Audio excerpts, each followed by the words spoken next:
श्रीगुरुभ्यो नमः। हरि ओम। ईशाना सर्वविद्यानामीश्वरा सर्वभूतानां ब्रह्माधिपति ब्रह्मणोऽधिपति ब्रह्मा शिवो मेऽस्तु सदा शिवोम्।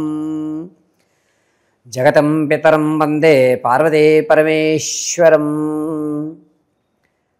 నవంబర్ నెలలో జరిగేటువంటి మార్పులు ఏమిటి, ద్వాదశ రాశుల వారికి కూడా ఈ నవంబర్ నెలలో ఆర్థికంగా స్థిరపడడం జరుగుతోందా, అనారోగ్యమైన సమస్యలు ఎదురవుతున్నాయా, లేక ఉద్యోగంలో ఎప్పటి వరకు కూడా స్థిరత్వం లేకుండా ఇబ్బంది పడుతున్నా, వివాహం కావడం లేదు, ఈ నెల అయినా సరే అమ్మవారి అనుగ్రహం కలిగి వివాహం జరుగుతుందా, సత్సంతానం కలిగేటువంటి అధికారం ఉన్నాయా లేదా, అసలు జీవితంలో నేనంటూ సాధించడానికి ఈ నెల అమ్మవారి అనుగ్రహం ఏమైనా కలుగుతుందా అనేటువంటి విషయాలు, అంతేకాకుండా ఆర్థికానికి సంబంధించి ఇబ్బందులు తొలగి మీరంటూ ఒక స్థిరమైనటువంటి ఆర్థిక వ్యవస్థను ఏర్పరచుకోవడానికి, ఆరోగ్య సమస్యలు తగ్గించుకోవడానికి, అదేవిధంగా వచ్చేటువంటి అవకాశాన్ని ఏ విధంగా అందిపుచ్చుకోవాలి, శత్రునాశన సంహారానికి ఏ మంత్రాన్ని మనం ఉపయోగించుకోవాలి,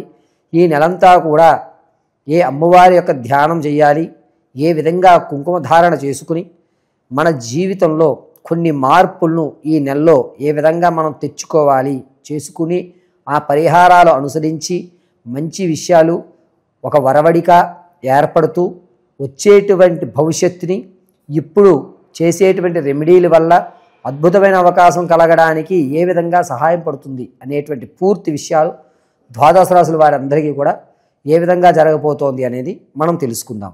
అందులో భాగంగా ఈ ద్వాదశ రాశుల్లో మీనరాశి వారి యొక్క నవంబర్ నెలలో ఏ విధమైన ఫలితాలు ఉంటాయి అనేటువంటి విషయాన్ని ముందుగా మనం చర్చించుకుందాం. మొట్టమొదటగా మీనరాశిలో వారి యొక్క వ్యవస్థ ఏ విధమైనటువంటి పరిణామాలు జరుగుతున్నాయి అనేటువంటి విషయానికి వస్తే, పూర్వభాద్ర 4వ పాదము, అదేవిధంగా ఉత్తరాభాద్ర 4 పాదాలు, ఇక రేవతి నక్షత్ర 4 పాదాల వారు కూడా మీనరాశిలోకి విచ్చేస్తారు. ఈ నవంబర్ నెలలో మీనరాశి వారి యొక్క లక్షణం ఎలా ఉంటుంది అంటే, ఎందుకు వచ్చింది సమస్య, మనం ఎవరితోటి మాట్లాడకుండా ఉంటే ఏ సమస్యలు రావు కదా, నన్నే అందరూ టార్గెట్ చేస్తున్నారు, నేను మానసికంగా చాలా కృంగిపోతున్నాను అనేటువంటి ఒక నిర్ణయానికి ఈ మీనరాశి వారు చాలా నిశ్శబ్దమైనటువంటి వైఖరిని ఈ నెలలో ఆరంభించుకుంటుంటారు. పైగా మీనరాశి వారు తాము ఏం చేయాలి అనుకుంటున్నారో పూర్తిగా దాన్ని ఎవరికి కూడా విశదీకరించి చెప్పడం అనేటువంటి జరగదు.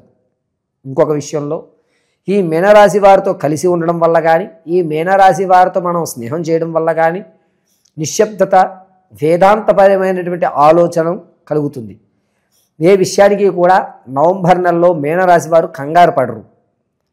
దైవాధీనం, కర్మ సిద్ధాంతం అనే దాన్ని నమ్మడం, సరే ఏం జరిగినా కూడా నా మంచికే అనేటువంటి విషయాన్ని నవంబర్ నెలంతా కూడా మీనరాశి వారి లక్షణంగా చెప్పచ్చు. ఇక మీనరాశి వారి యొక్క జాతక ఫలితం ఏ విధంగా ఉంటుంది అని అంటే కనుక, మొట్టమొదటిగా రాజకీయ నాయకులకి కొన్ని అనూహ్యమైనటువంటి మార్పులు రావడం, క్యాడర్లో మీ స్థాయి దిగిపోవడం, జనాల యందు మీ యొక్క గుర్తింపు తగ్గడం, మీ యొక్క శత్రువు మీ కళ్ళ ముందే అధికమయ్యి మిమ్మల్ని హేళనగా చేసి మాట్లాడడం, అతనికి పెద్దపీట వేయడం అనేటువంటి జరుగుతుంది. విద్యార్థులకి జ్ఞాపక శక్తి కొంచెం తగ్గుతుంది. దీనివల్ల వారి యొక్క కాన్సన్ట్రేషన్ కొంచెం తగ్గించుకుని చదువు మీద ఆసక్తి తగ్గి ఇతర సాంఘికమైనటువంటి కార్యక్రమాలు, అసాంఘికమైనటువంటి కార్యక్రమాలు చేయడానికి మాత్రమే ఎక్కువ ప్రాధాన్యత చూపేటువంటి అవకాశం లభిస్తుంటుంది. రియల్ ఎస్టేట్లో కానీ, అదేవిధంగా వ్యాపారాలు కొత్తగా ప్రారంభం చేద్దాం అనుకున్నవారు కానీ ఈ నెలలో అంత లాభదాయకంగా మీనరాశి వారికి లేదు. మీనరాశి వారికి నవంబర్ 2వ వారం నుంచి అంటే 13వ తారీఖు నుంచి కూడా కొంచెం లాభదాయకంగా ఉంటుంది. కాబట్టి మీరు వ్యాపారం చేద్దాం అనుకుంటే కనుక స్లీపింగ్ పార్ట్నర్గా కానీ, పరోక్షంగా కానీ మాత్రమే ఉండండి. ప్రత్యక్షంగా వ్యాపారానికి కానీ, రియల్ ఎస్టేట్లో కానీ, అదేవిధంగా స్టాక్ మార్కెట్లో కానీ మీరు పెట్టుబడి పెట్టడం అనవసరము. ఇక ఉద్యోగ ప్రయత్నాల కోసం చూస్తున్నటువంటి యువత ఎవరైతే ఉన్నారో వారికి ఒక మంచి అవకాశంగా చెప్పచ్చు. నవంబర్ 22వ తారీఖు నుంచి కూడా ఉద్యోగులకు ప్రమోషన్ రావడం, నిరుద్యోగులకు ఒక ఉద్యోగం అనేటువంటిది ఏర్పడటం, సరే ఏదైతే ఏముందే ముందు దీంట్లో జాయిన్ అయిపోతాము, ఖాళీగా ఉండడం కంటే ఏదో ఒకటి వస్తుంది కదా అనేటువంటి ఒక వైఖరిగా రావడం జరుగుతుంది. ఇక విదేశాలకు వెళ్ళాలి అని కోరికగా ఉన్నటువంటి వారు, ఇంతకుముందు ప్రయత్నం చేసి విఫలమైనటువంటి వారు, ఈ నెలలో వారికి అంత యోగదాయకంగా లేదు, ఈ నెల కూడా వారికి కాస్త ఇబ్బందిదాయకంగానే చెప్పచ్చు. మీరు చేసేటువంటి ప్రయత్నంలో ఒక చిన్న అక్షర దోషం వల్ల మీ ప్రయాణాలకు ఆటంకాలు కలిగి చికాకు తెప్పించేటువంటి అవకాశం ఈ నవంబర్ నెలలో మీనరాశి వారికి కనబడుతుంది. ఎవరైతే వ్యాపారం చేద్దాం అనుకుంటున్నారో వారు ఈ నెలలో మెడికల్కి సంబంధించి కానీ, లేదా ఆయిల్కి సంబంధించి కానీ, లేకపోతే బ్యూటీ ప్రొడక్ట్స్ సంబంధించి కానీ, వస్త్రానికి సంబంధించి కానీ మీరు పరోక్షంగా వ్యాపారాలు చేయడం చాలా మంచిది. మీనరాశి వారికి అనూహ్యంగా తాత ముత్తాతల నుంచి వచ్చేటువంటి ఆస్తి ఏదైతే ఉంటుందో అది చివరి వరకు వచ్చి ఆగిపోయేటువంటి అవకాశం ఎక్కువ లభిస్తుంది.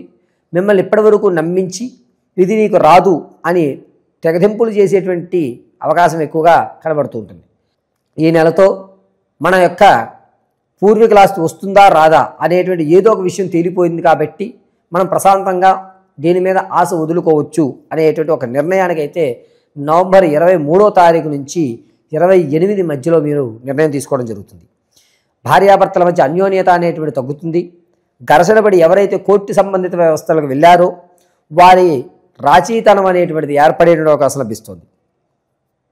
మీరు స్థిరాస్తులు ఏవైతే ఉన్నాయో వాటికి రెట్టింపు ఆదాయం రావడం, మనం ఆ రోజు తీసుకున్న నిర్ణయం ఖచ్చితమే అనేటువంటి ఒక ఆనందదాయకంగా ఉండడం జరుగుతుంది. చరాస్తి అయినటువంటి వాహనాల విషయాల్లో అమ్మేసుకోవడం అనేటువంటిది, దీన్ని మనం ఇక ఉంచుకోవద్దు, దీనివల్ల నాకు ఇబ్బంది కలుగుతుందని చరాస్తి వాహనాలు ఏవైతే ఉన్నాయో వాటిని అమ్మేస్తూ ఉంటారు. తెలియకుండా ఆడవారైతే మగవారు, మగవారైతే ఆడవారు తెలియకుండా ధనాన్ని ఎక్కువ ఆశ కొద్దీ ఇవ్వడం అనేటువంటిది నవంబర్ 18వ తారీఖు నుంచి 24 మధ్యలో జరుగుతుంది.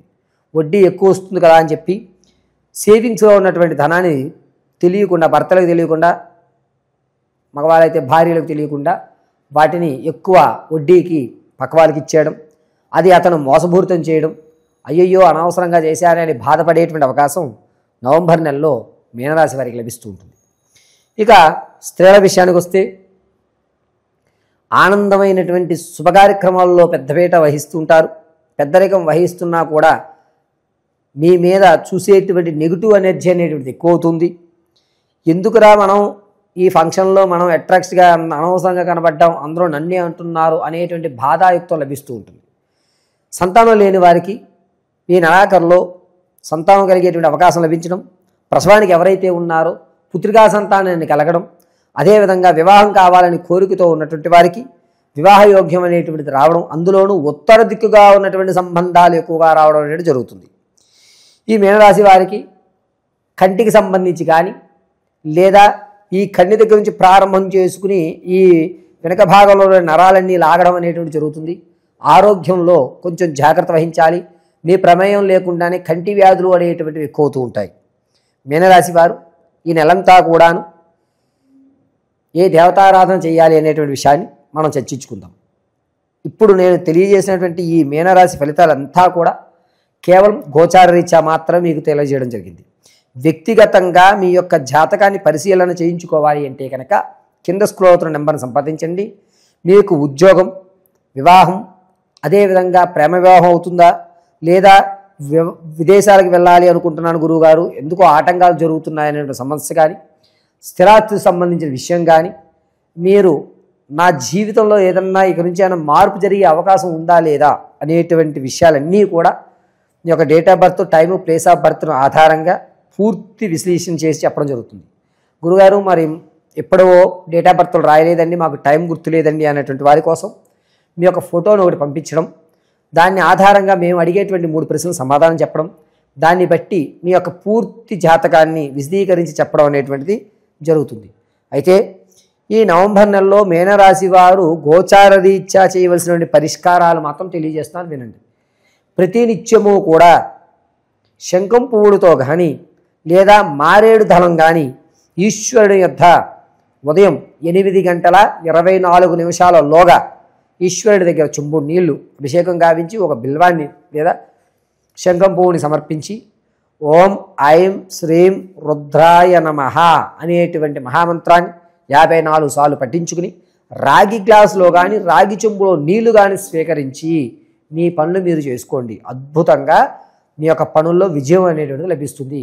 పైగా ఈ మీనరాశి వారు నవంబర్ నెలంతా కూడా భస్మధారణ అడ్డంగా గావించి మధ్యలో చందనాన్ని ధరించండి. పరమేశ్వర కటాక్షం ఎలవెల్ల కలుగుతూ ఉంటుంది.